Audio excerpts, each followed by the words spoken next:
আমি আমার 2 মেয়ে নিয়ে এসেছি, আমার ওয়াইফ নিয়ে আসছেন।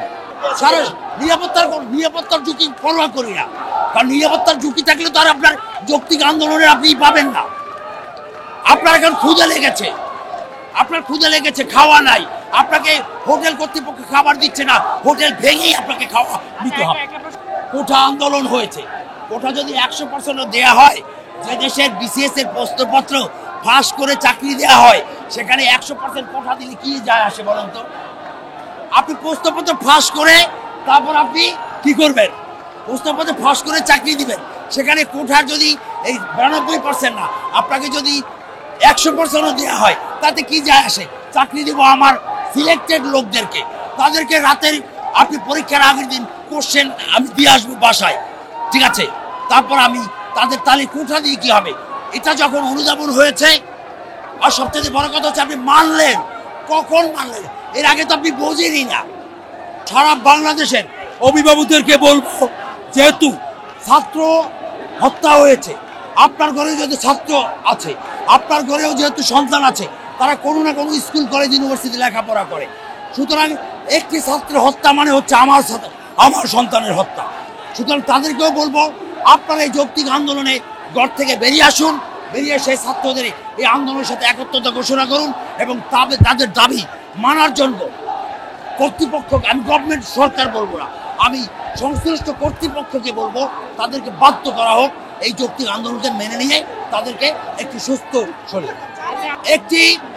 সুষ্ঠু তদন্তের মাধ্যমে, অর্থাৎ একটি জুডিশিয়ারি তদন্ত কমিটি গঠন করতে হবে। সুপ্রিম কোর্টের অ্যাপিলেট ডিভিশন, হাইকোর্ট ডিভিশনের জাজ, বিশেষ করে এদের কথা বলবো কি, যারা প্রাক্তন, যারা অবসরে গিয়েছেন, তাদের সমন্বয়ে অনেক চিফ জাস্টিস রয়েছেন অবসরে যাওয়া, অনেক অ্যাপিলেট ডিভিশনের জাস্টিসরা রয়েছেন, সুশীল সমাজ রয়েছে, আইনবিদ রয়েছে, আসিফ নজরুল স্যারের মতো লোক রয়েছে, সলিমুল্লাহ স্যারের মতো লোক রয়েছে, যারা কোনো দল কানা নয়। আমি দল কানাদের কথা বলবো না, নিরপেক্ষ লোক বাংলাদেশে যারা এখনো এদেশের স্বার্থ সংশ্লিষ্ট কথা বলে, তারা রয়েছে। তাদের মাধ্যমে একটি তদন্ত কমিশন গঠন করে এই হত্যার সুষ্ঠু বিচার করতে হবে। আমি আমার 2 মেয়ে নিয়ে এসেছি, আমার ওয়াইফ নিয়ে আসছেন। সারা নিরাপত্তার ঝুঁকি পরোয়া করি না, কারণ নিরাপত্তার ঝুঁকি থাকলে তো আর আপনার যৌক্তিক আন্দোলনে আপনি পাবেন না।